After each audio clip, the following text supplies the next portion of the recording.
तो आज हम शुरू करेंगे जीएसटी सीरीज का लेक्चर नंबर 4, जो हम आज अभी तक कर चुके हैं जीएसटी का cover, that is section number 22। Section number 22 हमें बताता है person who are liable for GST. फिर हमने देखा section number 23। Section number 23 which is a provision of GST under registration, वो हमें बताता है person who are exempted from GST. फिर हमने देखा सेक्शन नंबर 24 जो हमें बताता है कंपलसरी रजिस्ट्रेशन के बारे में, कि कौन कौन ऐसी एंटिटी होती है जिसको कंपलसरी रजिस्ट्रेशन चाहिए होता है, no matter if they fall in the category of section 22 और नॉट। अगर उनका टर्नओवर 1 रुपए का भी है और अगर वो उस हेड में फॉल करते हैं जो सेक्शन 24 के अंदर फॉल करता है, तो उनको रजिस्ट्रेशन लेना कंपलसरी है, नो मैटर सेक्शन 22 के अंदर वो फॉल करते हैं या फॉल नहीं करते। आज हम पढ़ेंगे सेक्शन 25 अपनी जीएसटी सीरीज को कंटिन्यू करते हुए। जीएसटी सीरीज में section number 25 registration under GST के अंदर ये बोलता है कि procedure for registration under GST कैसा होगा, जो हमें बताएगा सबसेक्शन 1 टू सबसेक्शन 10। प्रोविजंस पढ़ रहे हैं हम रजिस्ट्रेशन अंडर जीएसटी सेक्शन 25, जो हमें बताएगा प्रोसीजर के बारे में। Procedure for registration under GST.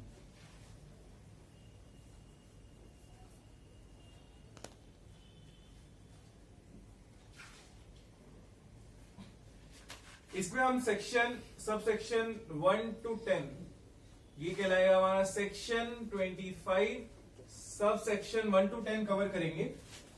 ये ऐसे कुछ पॉइंट्स है जो एग्जाम में तो कभी नहीं पूछे जाते, but knowledge point of view से ये जो पॉइंट्स है ये इंपॉर्टेंट है। तो पहला सबसेक्शन बोलता है where and by when. Subsection 1 बोलता है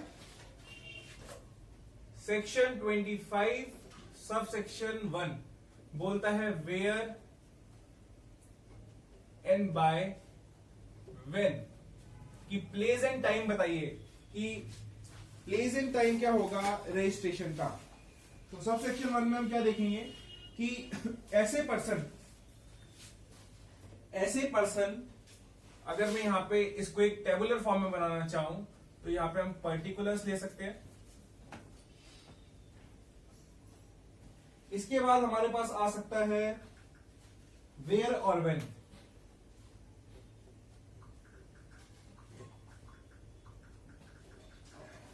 अब देखिए इसमें हमारे पास 2 हेड है जो हमें पढ़ने हैं। पहला है person liable as per section 22 and 24, और दूसरा हम केस पढ़ेंगे सीटीपी और एनआरटीपी के बारे में।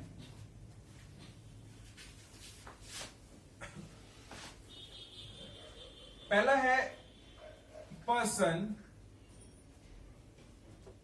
Liable under section 22 and 24। 22 बताता है person liable for GST registration और 24 कंपलसरी रजिस्ट्रेशन।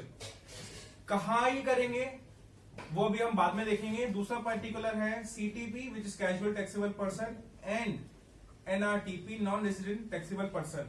ये दोनों ही कहां रजिस्टर होंगे, इन द स्टेट और union territory in which they are liable to be registered। इसका मतलब क्या है कि इन द स्टेट और union territory in which they are liable to register। अगर मैं एक नॉर्मल पर्सन हूं, मैं सीटीपी एनआरटीपी में नहीं आता। सीटीपी एनआरटीपी का कंसेप्ट मैंने पिछली वीडियो में समझा दिया था, इस बार फिर समझा दूंगा।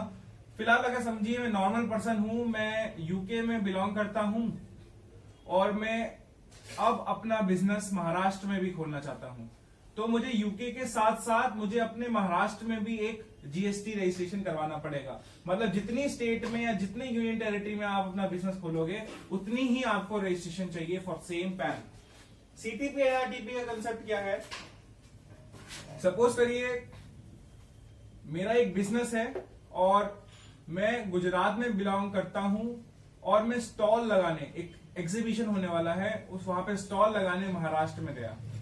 अब अगर मैं महाराष्ट्र में जा रहा हूं अपने गुड्स लेके उसको शो करूंगा, अगर महाराष्ट्र में मैंने अपना शोकेस किया एक स्टॉल, अगर एक बंदा मुझे सीख करता है और बोलता है भाई साहब ये जो सामान है ये मुझे बड़ा अच्छा लग रहा है, ये मुझे दे दीजिए, क्या मैं उसको मना करूंगा? मैं कहूंगा नहीं, आप ये ले लीजिए।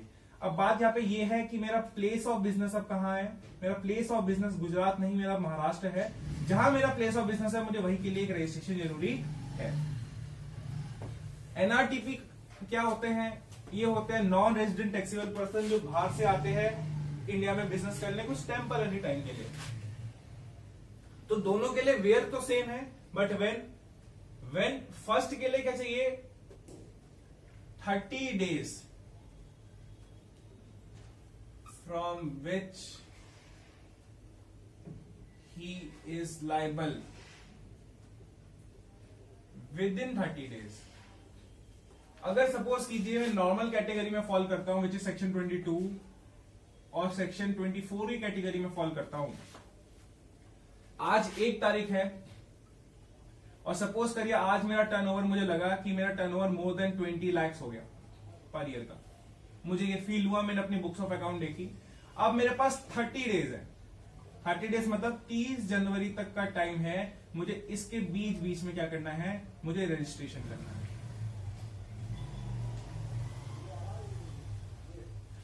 तो with in 30 days from which he is liable, मैं यहां, ये मेरी लाइबिलिटी यहां पे लाइबल हो गया था और ये मेरी डेडलाइन है।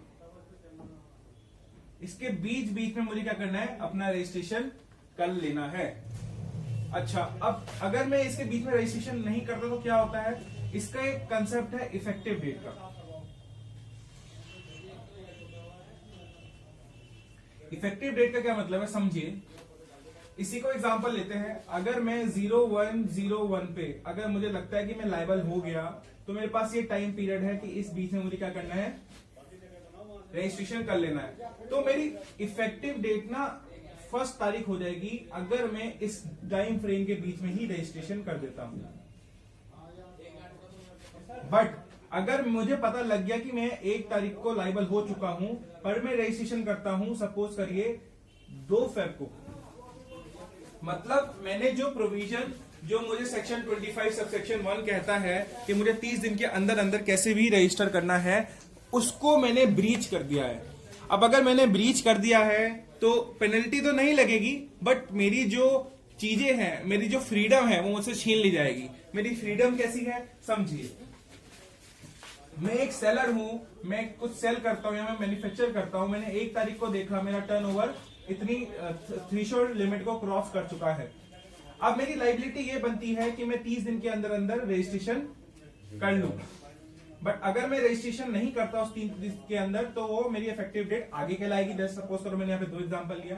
अब अगर मैं सपोज करिए इसी बीच में सपोज 10 तारीख को ही रजिस्ट्रेशन कर लेता हूं, तो मेरी इफेक्टिव डेट 1 तारीख कहलाई जाएगी जब से मैं लायबल हुआ हूं। दैट मीन्स मैं अपनी सप्लाईज कंटिन्यू कर सकता हूं। अब जीएसटी तो मैं लगा नहीं सकता, तो मैं क्या दूंगा? बिल्स ऑफ सप्लाई दूंगा। ये बिल्स ऑफ सप्लाई होगा मेरा विदाउट जीएसटी, और मैं अपनी सप्लाई तब भी कंटिन्यू कर सकता हूं विदाउट हैविंग जीएसटी। ये कहलाता है जीएसटी प्रोविजन। बट अगर मैं इस केस में थ्रेशोल्ड जो उसकी लिमिट है उसको ब्रीच कर देता हूं, मैं तब तक सप्लाई नहीं कर सकता अपने गुड्स एंड सर्विसेज की जब तक मुझे रजिस्ट्रेशन नहीं मिल जाता। यहां अगर आपने इस टाइम फ्रेम के बीच में कर लिया तो आप सप्लाई तब भी कर सकते हैं तब तक आपके पास रजिस्ट्रेशन नहीं है। बट आपने 30 दिन की लिमिट जब जैसी क्रॉस कर दी और उसके बाद रजिस्ट्रेशन किया, आपको मनाही तो नहीं होगी, रजिस्ट्रेशन तो तब भी देंगे, बट आप तब तक सप्लाई नहीं कर सकते जब तक आपको रजिस्ट्रेशन नंबर ना मिल जाए। ये कहलाता है इफेक्टिव डेट का कंसेप्ट। अच्छा, एक और बात इसमें, ये तो हो गया हमारा person liable under section 22 and 24, where और when.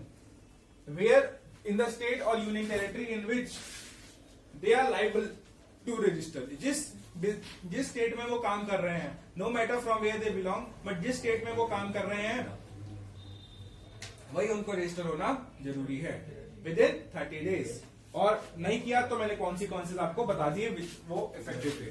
Second, with in 5 days, किसके लिए? सीटीपी और एनआरडीपी के लिए, बिफोर कमेंसमेंट ऑफ बिजनेस।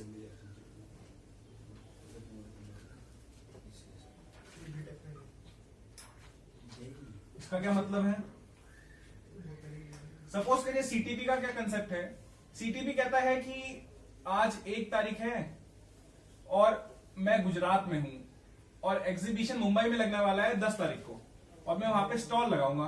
तो गवर्नमेंट बोलती है अगर आप 10 तारीख को अपना बिजनेस वहां पे अपना स्टॉल लगाओगे तो कम से कम 5 तारीख तक, मतलब 5 दिन पहले कमेंसमेंट ऑफ बिजनेस, आप अपना रजिस्ट्रेशन ले लो। आप अपना बिजनेस रजिस्ट्रेशन ले लो। रजिस्ट्रेशन कैसे लेंगे वो मैं आगे बताऊंगा प्रोसीजर, अभी हम सिर्फ कंसेप्ट की बात कर रहे हैं। अब एक बात यहां पे ये देखनी है, एनआरटीपी के बारे में भी यही होगा। एनआरटीपी एक यूएसए में रहता है, वो कहता है कि मुझे अपना बिजनेस करना है इस तारीख को, तो गवर्नमेंट कहती है 5 दिन पहले आप जब शुरुआत करनी, जब आ रहे हो यहाँ पे बिजनेस करने, उससे पहले 5 दिन पहले आप क्या ले लो? जीएसटी नंबर, जीएसटीआईएन ले लो, गवर्नमेंट ये कहती है। अच्छा, दूसरा सब हम पढ़ने जा रहे हैं section 25 subsection 2, state wise registration. State wise registration,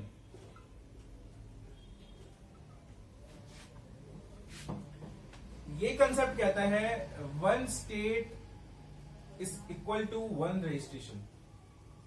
1 state is equal to 1 registration. अगर एक स्टेट है तो उसमें एक रजिस्ट्रेशन।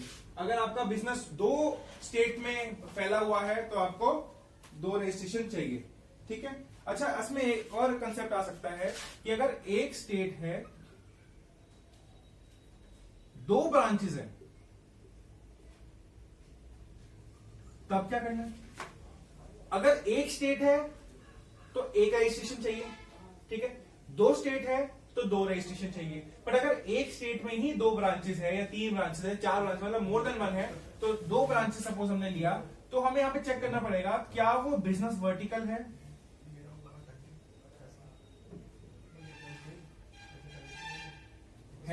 या बिजनेस वर्टिकल वो नहीं है। अब इसका क्या मतलब है बिजनेस वर्टिकल का, ये हम अभी देखने वाले हैं। तो बिजनेस वर्टिकल का मतलब हम देखते हैं कि बिजनेस वर्टिकल होता क्या है। देखिए, बिजनेस वर्टिकल का क्या मतलब होता है, a distinguishable component of an enterprise that is, अच्छा, डिस्टिंग्विशेबल कंपोनेंट मतलब जिसे आप डिस्टिंग्विश कर सको, लाइक आप बता सको कि इन दोनों में डिफरेंस है, वो होगा उसका distinguishable component of an enterprise that is engaged in the supply of individual goods and services. कि अगर मैं एक ब्रांच ले रहा हूं और दूसरी ब्रांच ले रहा हूं, अगर मुझे लगता है कि ये दोनों बिजनेस वर्टिकल्स है, तो मैं मानूंगा ये जो ब्रांच है इसका वर्क कुछ और है, ये ब्रांच है इसका कुछ वर्क और है। हम एक एग्जांपल भी लेंगे, that is engage in the supply of individual goods and services. Branch 1 अपनी अलग गुड्स एंड सर्विसेज लगा रही है, ब्रांच 2 अपनी अलग गुड्स एंड सर्विसेज चला रही है, which is subject to risk and return that are different from those of other business verticals. Example समझिए, इसका मैं मतलब समझाता हूं। सपोज करिए टाटा कंपनी है, टाटा मोटर्स भी है, वैसे तो बहुत सारी है इसकी सब ब्रांचेस, टाटा स्टील भी है।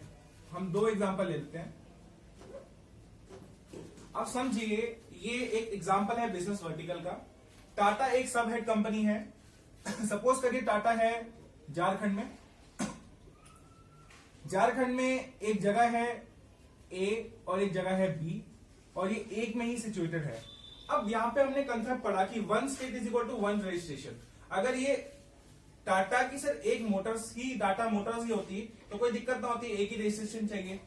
बट अगर अब 2 है तो हमें ये फाइंड करना पड़ेगा कि एक स्टेट में ये बिजनेस वर्टिकल है या नहीं है तो क्या होगा, नहीं है तो क्या होगा, वो हम आगे पढ़ेंगे। पहले समझिए बिजनेस वर्टिकल का मतलब क्या होता है। अब बिजनेस वर्टिकल में आपको मैंने बताया, a distinguishable component of an enterprise, distinguishable component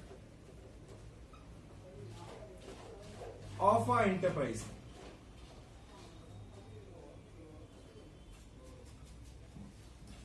हम अब ब्रेक करने वाले इसकी डेफिनेशन को।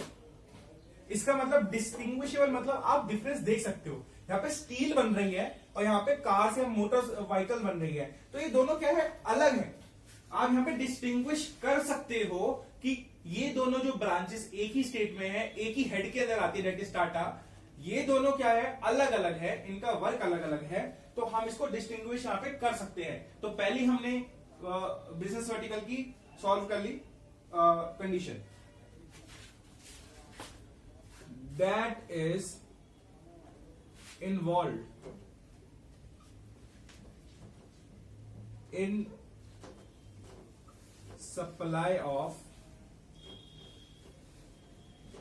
different goods and services। अब इसका क्या मतलब है कि that is engage या involved in supply of individual या different goods and services। अगर मैं यहाँ पे इसको individual लिखूं तो बेटर करेगा साउंड।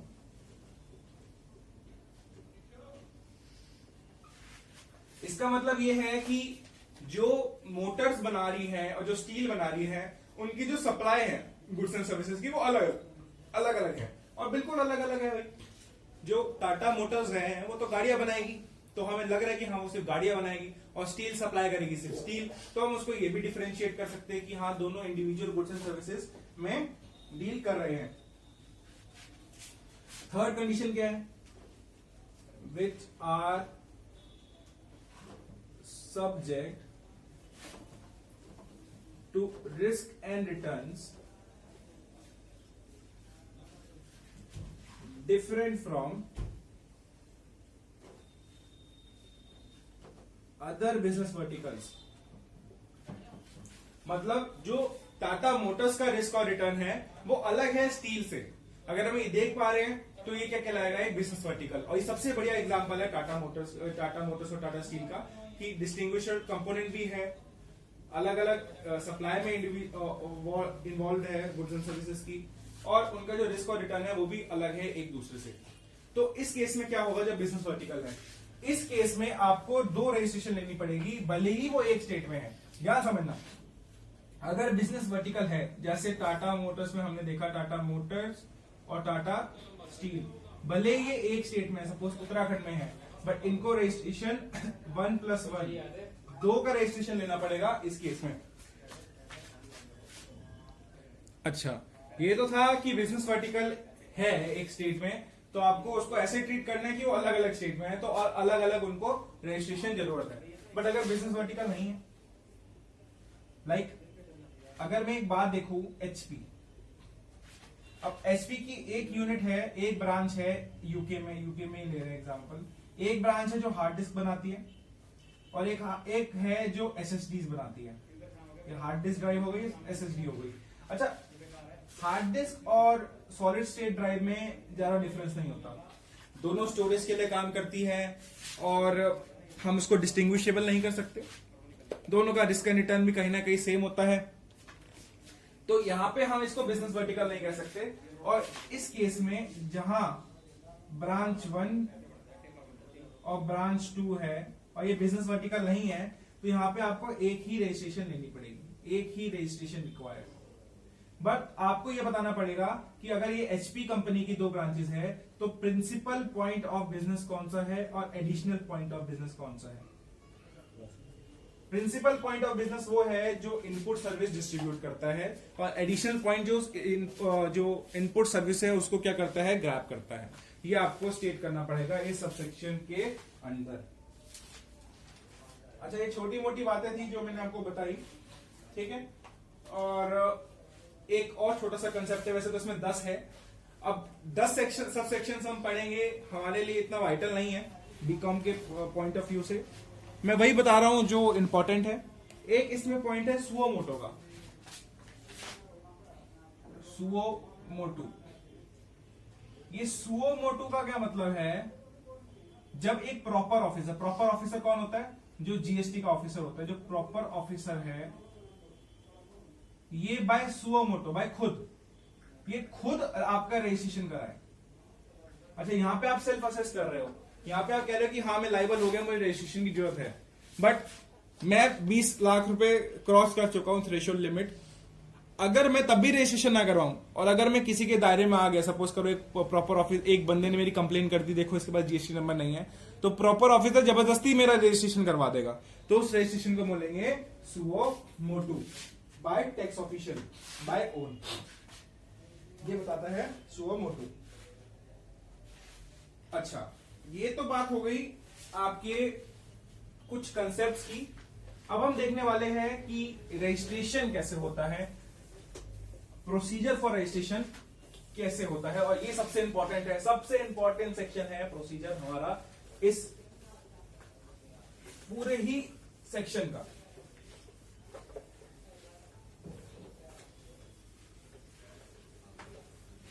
तो ये प्रोसीजर वाला एक काम करते हैं, ये अलग दूसरी वीडियो में देखते हैं, तो एक अच्छा पर्सपेक्टिव आएगा। और इस वीडियो के लिए हम क्या करते हैं, इसको वाइंड अप करते हैं इस कंसेप्ट को।